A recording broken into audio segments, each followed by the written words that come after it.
നമ്മുടെ ഈ മദ്രസകളിലെ ഉയർന്ന ക്ലാസ്സുകളിലെ വിദ്യാർത്ഥികൾക്ക് കാര്യമായ താല്പര്യമൊന്നും കാണുന്നില്ല.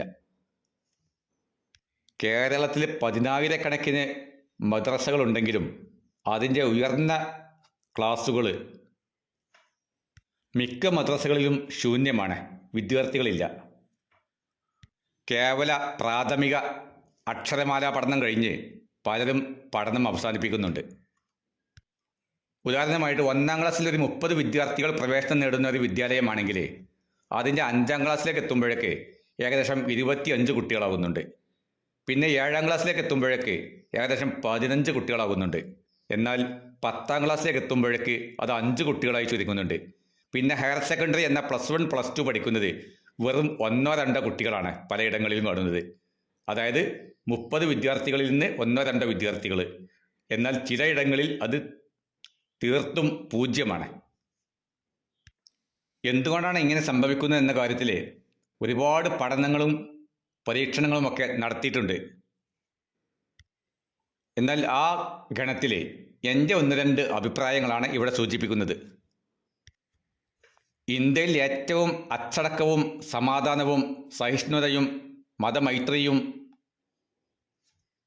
എന്നിങ്ങനെയുള്ള മാനവിക ഗുണങ്ങളെല്ലാം ഏറ്റവും കൂടുതൽ ഉള്ള 2 സംസ്ഥാനങ്ങൾ കേരളവും തമിഴ്നാടുമാണ്. തീവ്രവാദ ചിന്തകളിലും ഏറ്റവും കുറവുള്ളത് ഈ 2 സംസ്ഥാനങ്ങൾ തന്നെയാണ്. പ്രത്യേകിച്ച് കേരളത്തിലെ മുസ്ലിങ്ങൾ അക്കാര്യത്തിൽ രാജ്യത്തിന് തന്നെ മികച്ച മാതൃകയുള്ളവരാണ്.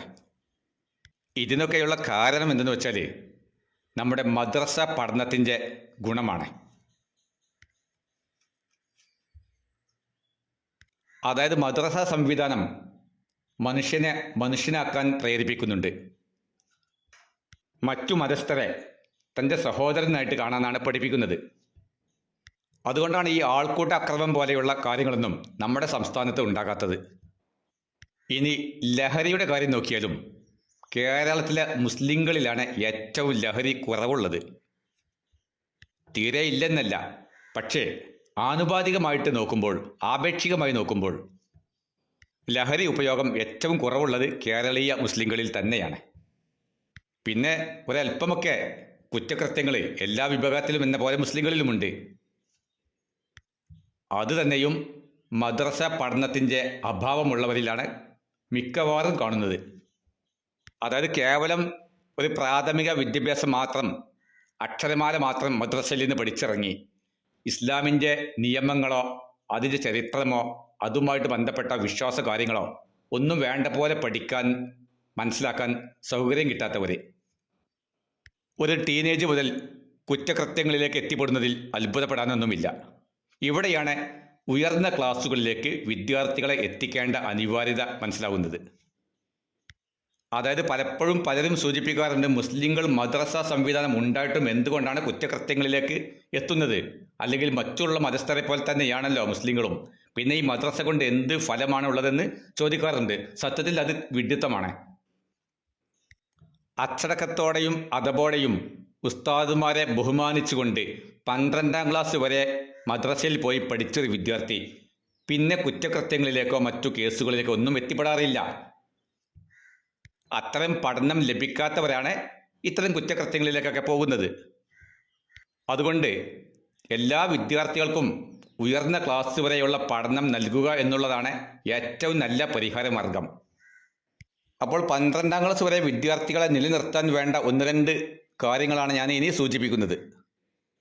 പലരും സ്കൂൾ പഠനം അല്ലെങ്കിൽ ട്യൂഷൻ, ഭൗതിക പഠനത്തിൻ്റെ അനിവാര്യത എന്നൊക്കെ പറഞ്ഞുകൊണ്ടാണ് 5-ാം ക്ലാസ് മുതൽ അല്ലെങ്കിൽ 6-ാം ക്ലാസ് മുതലൊക്കെ മദ്രസ പഠനം അവസാനിപ്പിക്കുന്നത്. ഇവിടെ അനിവാര്യമായിട്ട് മനസ്സിലാക്കേണ്ട 1-2 കാര്യങ്ങളുണ്ട്. നമ്മൾ ഈ മദ്രസ പഠനം എന്നുള്ളത് ഒരു പരീക്ഷ ജയിക്കാനും ടോപ്പ്+, റാങ്ക്, ഡിസ്റ്റിങ്ഷൻ എന്നിങ്ങനെ ലഭിച്ച് അതുകൊണ്ട് അഭിമാനിക്കാൻ വേണ്ടിയുള്ളൊരു പഠനം സംവിധാനം ആകരുത്. പഠിക്കുന്ന കാര്യങ്ങൾ വിദ്യാർത്ഥിയുടെ ജീവിതത്തിൽ പ്രകടമാകണം. ആ ലക്ഷ്യത്തോടു കൂടി മാത്രം പ്രവർത്തിക്കുന്ന സംവിധാനമായിരിക്കണം. സമസ്തയുടെ അല്ലെങ്കിൽ മറ്റേതെങ്കിലും വിദ്യാഭ്യാസ ബോർഡിൻ്റെ പൊതുപരീക്ഷയിൽ എല്ലാവർക്കും ടോപ്പ് പ്ലസ് അല്ലെങ്കിൽ എ പ്ലസ്, ഡിസ്റ്റിങ്ഷന്, ഫസ്റ്റ് ക്ലാസ്, റാങ്ക് ഇങ്ങനെയൊക്കെ നേടണം എന്ന ലക്ഷ്യത്തോടു കൂടി മാത്രം പഠിപ്പിക്കുന്ന പലരുമുണ്ട്. അത് സത്യത്തിൽ വിദ്യാർത്ഥികളെ നശിപ്പിക്കുകയാണ് ചെയ്യുന്നത്. അത് മദ്രസ സംവിധാനത്തിൻ്റെ ലക്ഷ്യത്തിൽ നിന്ന് തന്നെ അകന്നുപോയി. അതായത് പരീക്ഷയ്ക്ക് വിജയിക്കാനുള്ളൊരു മാർഗമല്ല പഠനം. പകരം വിദ്യാർത്ഥിയുടെ ജീവിത വിശുദ്ധിക്ക് വേണ്ടി, നന്മയ്ക്ക് വേണ്ടിയുള്ള ഒരു പരിശീലനമാണ് പഠനം.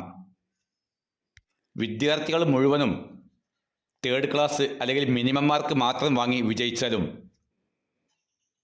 ആ പഠിപ്പിച്ച ഉസ്താദിനെ ബഹുമാനിക്കുകയും ആദരിക്കുകയുമാണ് വേണ്ടത്.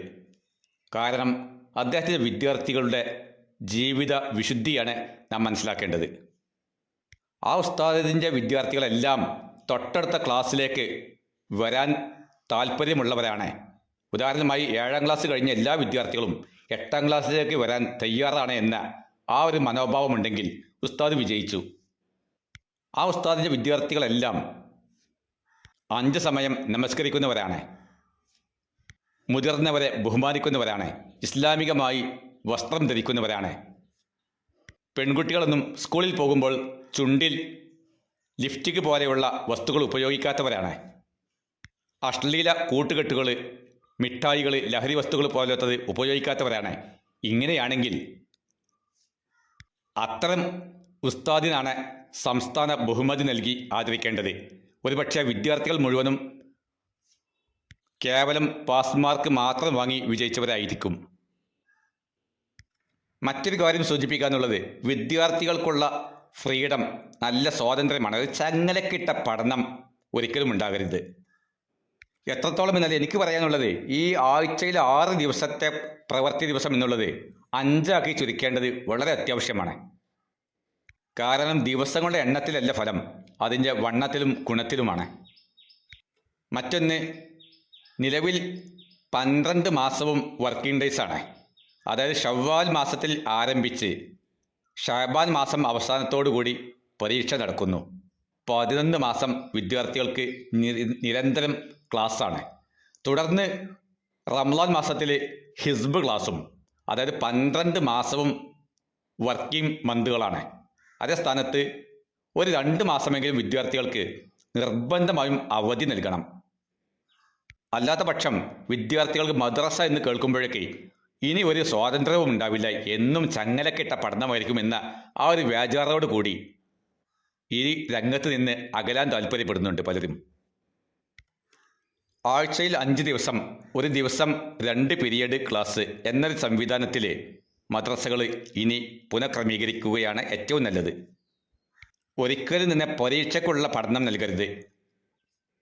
പൊതുപരീക്ഷയ്ക്ക് വേണ്ടി പ്രത്യേക കോച്ചിങ്ങും ക്ലാസ്സുമൊക്കെ നൽകുന്ന നിരവധി അധ്യാപകരുണ്ട്. അവരുടെ ലക്ഷ്യം റേഞ്ചിൽ അല്ലെങ്കിൽ മേഖലയിൽ തങ്ങളുടെ മദ്രസ, തങ്ങളുടെ ക്ലാസ് ഏറ്റവും ടോപ്പായിരിക്കണം, എല്ലാവരും വിജയിച്ചവരായിരിക്കണം, എല്ലാവരും റാങ്ക് അല്ലെങ്കിൽ ടോപ്പ് പ്ലസ്, എ പ്ലസ് ഒക്കെ നേടിയവരായിരിക്കണം എന്നൊരു ചിന്താഗതിയിലാണ്. ആ ലക്ഷ്യം തന്നെ മാറ്റിവെക്കുക. മറ്റൊന്ന്, സബ്ജക്റ്റ് കുറക്കുക. അതായത് അത് വിദ്യാഭ്യാസ ബോർഡുകൾ ചെയ്യേണ്ടതാണ്. ഒരുപാട് വിഷയങ്ങളും ഒരുപാട് പാഠങ്ങളും ഇതെല്ലാം കൂടെ പഠിക്കുന്ന വിദ്യാർത്ഥിയുടെ ഭാരം നമ്മൾ മനസ്സിലാക്കേണ്ടതുണ്ട്. ആ വിദ്യാർത്ഥിക്ക് സ്കൂളിൽ ഒരുപാട് പഠിക്കാനുണ്ട്. അതുകൊണ്ട് തന്നെ ഒരുപാട് പഠന ഭാരം വർദ്ധിപ്പിക്കുന്നതിന് പകരം പഠന ഭാരം ലഘൂകരിച്ചു കൊടുക്കുകയാണ് വിദ്യാഭ്യാസ ബോർഡുകൾ ചെയ്യേണ്ടത്. കാരണം കുറേ അങ്ങ് പുസ്തകങ്ങൾ വായിച്ച് പഠിച്ച് മനഃപ്പാഠമാക്കി പരീക്ഷ എഴുതുക എന്നുള്ളതല്ല. ഒരു നല്ല മനുഷ്യനായി തീരാൻ ഈ വിദ്യാർത്ഥിയെ എങ്ങനെ പാകപ്പെടുത്താം, അതിന് ഉപയുക്തമാകുന്ന വിധത്തിൽ എങ്ങനെയാണ് പാഠപുസ്തകങ്ങൾ തയ്യാറാക്കേണ്ടത്, സബ്ജക്റ്റ് എങ്ങനെയാണ് ക്രമീകരിക്കേണ്ടത് എന്നൊക്കെയാണ് ബോർഡുകൾ ചിന്തിക്കേണ്ടത്. മറ്റൊരു കാര്യം, നബിദിനാഘോഷവുമായി ബന്ധപ്പെട്ട് 1 മാസത്തിലധികം കാലങ്ങൾ വിദ്യാർത്ഥികളുടെ പഠനം നഷ്ടപ്പെടുത്തുന്നുണ്ട്. ദഫ് പ്രോഗ്രാമായിട്ടും മറ്റു പാട്ട് കാര്യങ്ങളായിട്ട് അങ്ങനെ നഷ്ടപ്പെടുന്നുണ്ട്. ഇവിടെ പുനഃപരിശോധന ചെയ്യുമ്പോൾ നബിദിനാഘോഷവുമായിട്ടുള്ള ഒരു ഘോഷയാത്ര മാത്രം റബീഉൽ അവ്വൽ മാസം 12-ന് നടത്തി അതങ്ങ് അവസാനിപ്പിക്കുക. പിന്നെ കലാപരിപാടി എന്നുള്ളത് കലാലയത്തിൻ്റെ വാർഷികവുമായി ബന്ധപ്പെട്ട് ഓരോ വർഷവും വർഷ അവസാനത്തിൽ ഒരു കലാപരിപാടിയാണ് നടത്തേണ്ടത്. അതായത് വാർഷിക പരീക്ഷ കഴിഞ്ഞ് ഓരോ വർഷവും ഒരു പൊതു വേദി തയ്യാറാക്കി കലാപരിപാടി സംഘടിപ്പിക്കുക. ഈ നബിദിനവുമായി ബന്ധപ്പെട്ട് സ്റ്റേജിൽ ഇറങ്ങി വരുന്ന എല്ലാ കാര്യങ്ങളും അവിടെയും ചെയ്യാം. പക്ഷെ അത് പൊതുപരീക്ഷ അല്ലെങ്കിൽ വാർഷിക എക്സാം കഴിഞ്ഞ ശേഷമായിരിക്കണം. അതായത് അവസാനം 2 മാസത്തെ ലീവ് അനുവദിക്കുമ്പോൾ, അവധി അനുവദിക്കുമ്പോൾ ആ അവധിയുടെ വിഭാഗത്തിലായിരിക്കണം ഇതൊക്കെ സംഘടിപ്പിക്കേണ്ടത്. മദ്രസ 7ാം ക്ലാസ് പൂർത്തീകരിച്ച വിദ്യാർത്ഥികളാണ് ഏറ്റവും കൂടുതൽ ക്ലാസ് അവസാനിപ്പിച്ച് നിർത്തിപ്പോകുന്നത്. അത്തരം വിദ്യാർത്ഥികൾക്ക് മിക്കപ്പോഴും കാരണം പറയുന്നത് സ്കൂൾ പഠനഭാരം അല്ലെങ്കിൽ ട്യൂഷൻ പോലെയുള്ള കാര്യങ്ങളാണ്. അതുകൊണ്ട് എല്ലാ മദ്രസകളിലും ഒരു സ്കൂൾ ട്യൂഷൻ പ്രോഗ്രാം സംവിധാനം ചെയ്യണം. കാരണം ഈ ട്യൂഷൻ കേന്ദ്രങ്ങളിൽ നിന്നാണ് മിക്ക വിദ്യാർത്ഥികളും ലഹരിയുടെ ഉപയോഗം ആരംഭിക്കുന്നത്. സ്വാഭാവികമായും മദ്രസകൾ കേന്ദ്രീകരിച്ച് സ്കൂൾ ട്യൂഷൻ ആരംഭിക്കുകയാണെങ്കിൽ അതിനൊരു പരിഹാരമാകും. എന്നാൽ നിലവാരമുള്ള ട്യൂഷനും ലഭിക്കും. അതോടുകൂടി വിദ്യാർത്ഥികൾ കേടുവന്നു പോകുകയുമില്ല. പിന്നെ നീറ്റ് അതുപോലെ JEE പോലെയുള്ള കാര്യങ്ങൾക്ക് ഫൗണ്ടേഷൻ കോച്ചിങ് ഉദ്ദേശിക്കുന്ന വിദ്യാർത്ഥികളുണ്ടാവും. ഏകദേശം 6ാം ക്ലാസ് 7ാം ക്ലാസ് അല്ലെങ്കിൽ 8ാം ക്ലാസ് മുതലൊക്കെ ആരംഭിക്കുന്ന വിദ്യാർത്ഥികളുണ്ട്. അവരെ ലക്ഷ്യം വെച്ചുകൊണ്ട് അവർക്ക് വീക്കിലി 1-2 ക്ലാസ് മാത്രം നൽകുന്ന ഒരു മദ്രസ പഠന സംവിധാനം 8ാം ക്ലാസ് മുതൽ അങ്ങനെ നൽകാവുന്നതാണ്. അപ്പോൾ സ്വാഭാവികമായും അത്തരം വിദ്യാർത്ഥികൾ ആഴ്ചയിൽ 1-2 ദിവസം മാത്രം മദ്രസയിൽ ഹാജരാവുക. ബാക്കി അവർക്ക് ഓൺലൈനായിട്ട് പഠിക്കാനുള്ള സംവിധാനം തയ്യാറാക്കി കൊടുക്കുക. എന്നാൽ പൊതുപരീക്ഷ അല്ലെങ്കിൽ വാർഷിക പരീക്ഷ അവർക്കും റെഗുലറായിട്ട് പഠിക്കുന്ന വിദ്യാർത്ഥികളെ പോലെ തന്നെ എഴുതാനും എല്ലാമുള്ള സൗകര്യം ചെയ്തു കൊടുക്കുക. അങ്ങനെയാകുമ്പോൾ സമയത്തിൻ്റെ അഭാവം അല്ലെങ്കിൽ സ്കൂൾ ട്യൂഷൻ അല്ലെങ്കിൽ മറ്റു പഠനം എന്ന പേരിൽ വിദ്യാർത്ഥികൾ ഒഴിഞ്ഞു പോകുന്നത് തടയാനാകും. പിന്നെ മറ്റൊരു വലിയ കാര്യം പറയാനുള്ളത് മദ്രസയിലെ പ്രവേശനമാണ്. അതായത് 5 വയസ്സ് പൂർത്തിയായ വിദ്യാർത്ഥികളെ പലപ്പോഴും മദ്രസകളിൽ ചേർക്കുന്നുണ്ട്. ഇതൊഴിവാക്കിയിട്ട് 6 വയസ്സ് പൂർത്തിയായ വിദ്യാർത്ഥികൾക്ക് മാത്രം പ്രവേശനം നൽകുക. കാരണം വേഗം അങ്ങ് പഠിച്ചു തീർത്ത് പക്വതയും ഒരു ബോധവും എത്തുന്നതിന് മുമ്പ് ഈ പഠനം അവസാനിപ്പിച്ച് പോകുന്ന വിദ്യാർത്ഥികളിലാണ് ബഹുഭൂരിപക്ഷവും വ്യതിചലനം സംഭവിക്കുന്നത്, കുട്ടികൾ വഴിപിഴച്ച് പോകുന്നത്. അപ്പോൾ ലക്ഷ്യമിടുന്നത് ഇങ്ങനെയാണ്: കുട്ടികളുടെ ടീനേജിൽ കൗമാരപ്രായത്തിൽ അവർ മദ്രസ സംവിധാനവുമായിട്ട് നല്ല ബന്ധം നിർബന്ധമായും ഉണ്ടായിരിക്കണം. അതിന് ഉതകുന്ന വിധത്തിൽ നമ്മുടെ കലാലയങ്ങൾ സംവിധാനം ചെയ്യണം. മറ്റൊരു കാര്യം, സ്കൂളിലൊക്കെ ഉള്ള പോലെ ഏകീകൃത മത്സര പരീക്ഷകൾ പലതും നടക്കണം. ഇപ്പോൾ നിലവിൽ ഒരു മത്സര പരീക്ഷ മാത്രമാണ് മദ്രസകളിൽ തുടങ്ങിയത്. ഇനിയും പലതുമാകാം. ഉദാഹരണമായിട്ട് ബഹുമാനപ്പെട്ട ഷംസുൽ ഉലമ EK ഉസ്താദിൻ്റെ പേരിൽ ഒരു ഏകീകൃത, കേരളത്തിൽ മൊത്തം ഉള്ള ഒരു ഏകീകൃത മത്സര പരീക്ഷ ആകാം. അതുപോലെ മറ്റു വരക്കൽ മുല്ലക്കോയ തങ്ങൾ, ഇങ്ങനെ സമസ്തയുടെ നേതാക്കന്മാർ അല്ലെങ്കിൽ ഉയർന്ന പണ്ഡിതന്മാർ അവരൊക്കെ സ്മരിച്ചുകൊണ്ട് അവരുടെ വഫാത്ത് ദിനവുമായി ബന്ധപ്പെട്ട ദിവസങ്ങളിൽ ഒരു ഏകീകൃത മത്സര പരീക്ഷകൾ ചെയ്യാം. സ്കൂളിലൊക്കെ എന്തെല്ലാം മത്സര പരീക്ഷകളുണ്ട്. ഓരോ വിഭാഗം, ഗണിതത്തിന്, സയൻസിന്, ലാംഗ്വേജുകൾക്ക്, സാഹിത്യം എന്നിങ്ങനെ വിവിധ വിഷയങ്ങളിൽ മത്സര പരീക്ഷകൾ നടക്കാറുണ്ട്. അവക്കൊക്കെ നല്ല പാരിതോഷികവും നൽകാറുണ്ട്. ഈ ഒരു സംവിധാനം മദ്രസ തലത്തിൽ നിർബന്ധമായും നടപ്പാക്കേണ്ടതുണ്ട്.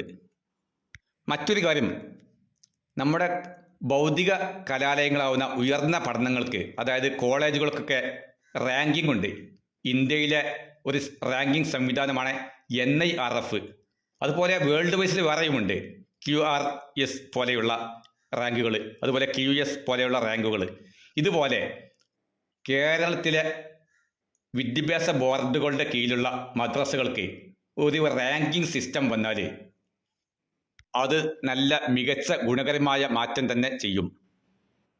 അവസാനമായി ചെയ്യേണ്ട മറ്റൊരു കാര്യം, മദ്രസ പഠനം പൂർത്തിയാക്കിയ അല്ലെങ്കിൽ നിർത്തിപ്പോയ വിദ്യാർത്ഥികളുടെ ഒരു കൂട്ടായ്മ തയ്യാറാക്കി ഓരോ മാസത്തിലും ഒരിക്കലെങ്കിലും അവരുടെ ഒരു സംഗമം തയ്യാറാക്കിയാൽ ഈ ലഹരിക്കും മറ്റും അടിമപ്പെട്ടു പോകുന്ന ആ സ്വഭാവത്തിൽ നിന്ന് വിദ്യാർത്ഥികളെ രക്ഷിക്കാനാവും.